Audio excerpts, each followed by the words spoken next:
জায়গায় যেখানে গোষ্ঠী কন্দলের বিষয়টা উঠে আসছে, তুমি যে কথাটা বলছো, এলাকায় তো মানুষের মধ্যে আতঙ্ক, এই নিয়ে শুভ্রাংশুর কিছু প্রশ্ন রয়েছে তোমার কাছে। দীপঙ্কর, সঙ্গে থাকো। দীপঙ্কর, শুনতে পাচ্ছ? ওখানকার যে সাধারণ মানুষ বা বিজেপি নেতারা, তারা বলছে তারা আতঙ্কে আছে, কেন ওখানে পুলিশ নেই, প্রশাসন নেই। আমাকে একটু খুলে বলো, দুলাল সরকার যার মৃত্যুর পর স্বয়ং মমতা বন্দ্যোপাধ্যায় বলেছিল তার খারাপ লেগেছে, পুলিশকে বলেছিল অপদার্থ। সেই ঘটনা বহুজন ধরা পড়েছে, পুলিশ অনেক বেশি অ্যাক্টিভ দেখেছে। ওখানে কি গোয়েন্দা পুলিশ বলে কিছু নেই না? গোটা অঞ্চলটাই চলে গেছে সম্পূর্ণ অরাজকতায়, কোনো আইনের শাসনই নেই ওখানে। দীপঙ্কর, কি হয়েছে ওখানে? একদমই তাই। তো যেটা বলবো সেটা হচ্ছে এইভাবে যে মালদার মতন একটা জায়গা যেখানে একের পর এক এইভাবে এই যে ঘটনাটা ঘটছে, আমরা বাবলা সরকারের খুনের ঘটনা, তার তদন্ত নেমে পুলিশ 7 জনকে গ্রেপ্তার করেছে এবং সেখান থেকে আবার এই কালিয়াচকের এইভাবে গুলির ঘটনা ঘটলো। এবং স্বাভাবিকভাবে যে পুলিশের যে একটা ভূমিকা, এই ভূমিকা কিন্তু একদম নিষ্ক্রিয়তা। কেন যেভাবে এইভাবে যে আর্মস চলে আসছে, আগ্নেয়াস্ত্র সাধারণ মানুষের কাছে চলে আসছে, এইভাবে গুলির ঘটনা ঘটছে, সেই ক্ষেত্রে কিন্তু আতঙ্কের একটা পরিবেশ রয়েছে। এবং এখানে কিন্তু অনেকেই আছে, একটু একটু কথা বলবো যে আজকে কি হয়েছিল, সকালে কি হয়েছিল? কিছু না দাদা, আমরা ওখানে গেছিলাম এতে ওই কাজের উদ্বোধনে, ওনারা গেছিলেন অঞ্চল প্রেসিডেন্ট এবং আপনার বিরোধী দলের নেতা এবং উপপ্রধান, বুঝলেন, প্রধান আসতে একটু লেট করেছিলেন, উপপ্রধান এসেছিলেন। তো ওনারা গেছিলো কাজ উদ্বোধন করার জন্যে। বলছিলাম যে জাকির আর বকুলের কি দীর্ঘদিনের লড়াই এলাকায়? না না, একসময় ছিল, ওইগুলো সব মিটমাট হয়ে গেছিল, এখন নাই, এখন নাই, কিন্তু ওই হয়তো রাস্তা ছাড়ছে। মানে কিসের জন্য এই লড়াইটা? কিসের? এলাকা দখল লড়াই না অন্য কিছু? হ্যাঁ, এলাকা দখল হতে পারে, কারণ যে ওই নতুন করে টিএমসিতে এসছে, এখন বকুল শেখ ওনার প্রভাব বেশি, ওনাকে যেমন করে সরাতে হবে। এটা কি দুজনের তৃণমূল? হ্যাঁ। এটা কারোর লড়াই? এলাকা দখল না, এলাকা কোনো দখল নেই, তৃণমূলের লড়াই। তৃণমূল বললে কি পুরাতন তৃণমূলকে সরিয়ে আমরা একবার কথা বলবো, আমরা একবার নিহত দুলাল সরকার, তার স্ত্রী রয়েছেন আমাদের সঙ্গে, এই মুহূর্তে রয়েছেন আমাদের সঙ্গে চৈতালি সরকার, আমাদের সঙ্গে টেলিফোন লাইনে রয়েছে। চৈতালি দেবী, আপনাকে স্বাগত জানাবো রিপাবলিক বাংলায়। আজকে আপনার স্বামী গুলিবিদ্ধ হওয়ার পরে 12টা দিন মাত্র কেটেছে, তারপরে আবার মালদার কালিয়াচকে গুলি ঘটনা, শুট আউটের ঘটনা। কি বলবেন, মালদা এরকম পরিস্থিতি কেন হলো? এর পেছনে নেপথ্যে কারা রয়েছে? দেখুন, আমি ঘটনাটা সাংবাদিক বন্ধুদের কাছ থেকে জানতে পারলাম। আমি নিজেও এখনো আমার স্বামীর যে ঘটনা ঘটেছে সেটা থেকে এখনো উঠতে পারিনি। তো যাই হোক, এই ঘটনাটা অত্যন্ত দুঃখজনক, যারই পরিবারের মানুষ গেছে, এবং অত্যন্ত নিন্দনীয়। আমার মনে হয় এই ঘটনার সঠিক তদন্ত হবে, পুলিশ করবে এবং কোর্ট তার সাজা দেবে, এবং আমাদের দলও নিশ্চয়ই এই বিষয়ে নজর রাখবে যে এই ঘটনাটা ঘটছে। এই মুহূর্তে তার পরিবারকে সমবেদনা জানানো ছাড়া আমার কিছু করার নেই, কারণ আমি জানি এই অবস্থার মধ্যে দিয়ে আমি চলছি। তো তার পরিবার যেন এই বিরাট সংকট থেকে নিজেদেরকে রক্ষা করতে পারে, আমি এটুকুই বলবো। দিদি, আপনি যে কথাটা বলছেন, সেই যে আমি শুভ্রাংশু বলছি দিদি, এটা তো সত্যি কথা, সমবেদনা জানানো ছাড়া আর সত্যিই কিছু নেই। কিন্তু আপনাদের এই মালদা, যে মালদার জন্য দুলালবাবু এতটা লড়াই করেছেন, খোদ মমতা বন্দ্যোপাধ্যায় দুলালবাবুকে বলেন, দুলালবাবু কাজের কথা বলেন, সেই মালদাটা কীরকম পরিস্থিতি হয়ে গেল? গুন্ডারা ঘুরে বেড়াচ্ছে, দিনের বেলায় গুলি করে দিচ্ছে। দিদি, এটা কি হচ্ছে দিদি মালদায়? দেখুন, এটা যারা করেছে তারা সুস্থ মস্তিষ্কের মানুষ নয়, কারণ তাদের মধ্যে এত বেশি পাশবিকতা এবং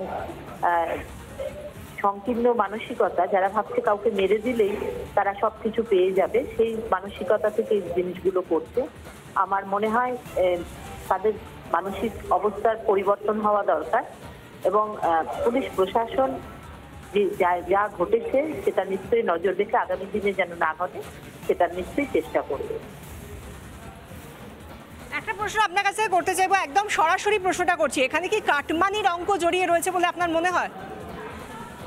দেখুন, এই বিষয়ে আমি একদমই কিছু বলতে পারবো না, কারণ বিষয়টি আমি আপনার কাছ থেকে জানলাম। এখন পর্যন্ত আমি নিজে ব্যক্তিগতভাবে কোনো খোঁজ নিইনি, আর মনে হয় না এরকম ব্যাপার রয়েছে।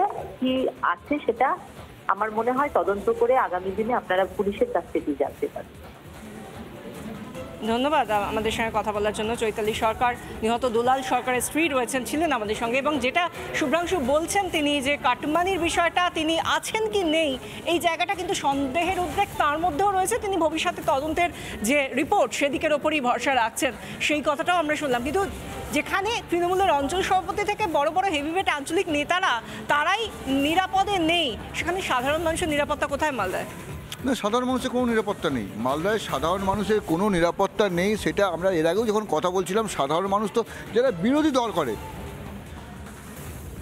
আমরা তাদের কথাও শুনেছি, তারাও ভয় পাচ্ছেন। আমরা শুনবো এখন ওখানে গুলিবিদ্ধ তৃণমূল কর্মী কী বলছেন, এবং আমাদের ঘটনাস্থলে আমাদের ওখানে রিপোর্টার আছেন, তার সঙ্গেও কথা বলবো। আর প্রথমে শুনবো গুলিবিদ্ধ তৃণমূল কর্মী কী বলছেন।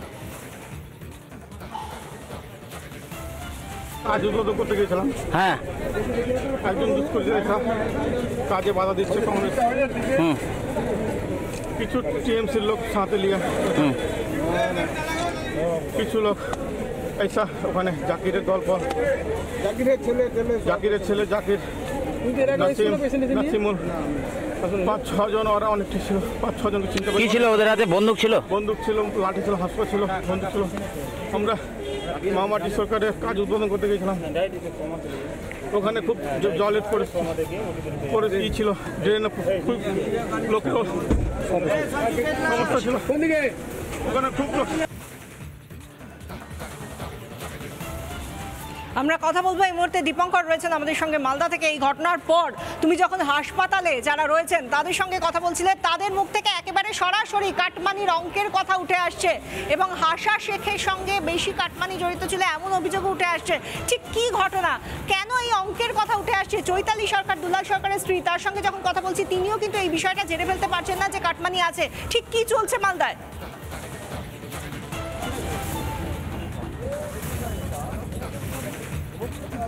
দেখো, এটা সম্পূর্ণ তৃণমূলের গোষ্ঠীদ্বন্দ্ব। কারণ হচ্ছে এলাকার উন্নয়নের তৃণমূলের যারা বর্তমান যারা তৃণমূলের দায়িত্ব রয়েছে, পঞ্চায়েতের এলাকায় দখলের যারা দায়িত্ব রয়েছে, তারা যখন এলাকাতে একটা উন্নয়নমূলক কাজের কথা ভাবছে, তখন আরেক পক্ষ যারা তৃণমূলের যারা জায়গা পায়নি, যারা একসময় তৃণমূল থেকে তাদেরকে বহিষ্কার করা হয়েছে, বা তৃণমূলের যারা একদমই জায়গা পাচ্ছে না, মান মর্যাদা পাচ্ছে না, তাদের মতন তাদের লোককে এইভাবে গুলি খেতে হচ্ছে। এবং প্রকাশ্যে প্রশ্নটা হচ্ছে, আর কত রক্ত ঝরবে? মালদা একটা যে জায়গা যেখানে কিছুদিন আগে তৃণমূল কাউন্সিলর বাবলা সরকার খুন, তার এখনো রেস কাটেনি, তার পুলিশ তদন্ত চলছে, তার মধ্যে আবার তৃণমূলের দিকে লড়াই করছে। এখানে একটা সক্রিয় তৃণমূল কর্মী রয়েছে, বলছে এলাকার দখলটা কি নিয়ে? এখন এলাকার দখলটা কি নিয়ে, এখন তো নতুন এরও এসছে।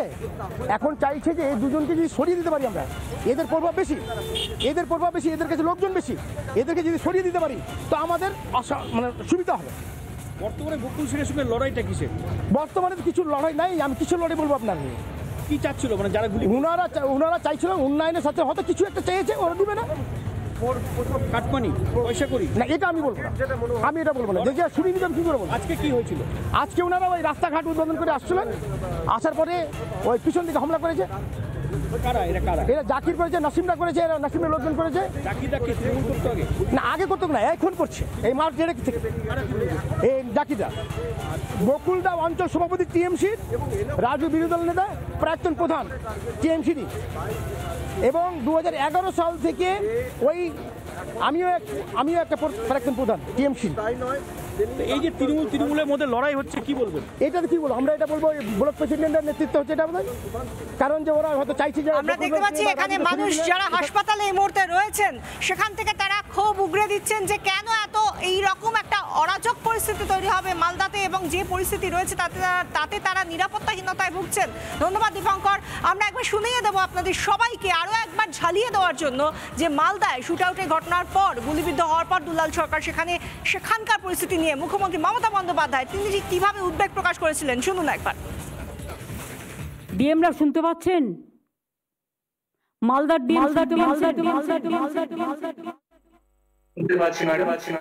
আপনার ওখানে তো আজকে আমার একজন পুরো সহকর্মীকে মার্ডার হয়ে গেল এসপির অপদার্থতার জন্য। তার সিকিউরিটিও আগে তুলে নেওয়া হয়েছিল।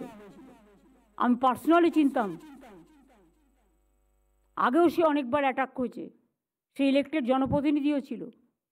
এটা খুব দুর্ভাগ্য আমাদের। ওখানে বর্ডার আর কালিয়াচক নিয়ে যদি ব্যস্ত থাকেন তাহলে কিন্তু জেলার ডেভেলপমেন্ট হবে না। Please forget that. ওখানে প্রোটেকশন করুন। নানা ধরনের কন্টেন্ট দেখার জন্য লাইক করুন, শেয়ার করুন আমাদের ফেসবুক পেজ, সাবস্ক্রাইব করুন আমাদের ইউটিউব চ্যানেল। পাশাপাশি অন্যান্য ব্রেকিং নিউজের জন্য অবশ্যই চোখ রাখুন রিপাবলিক বাংলায়।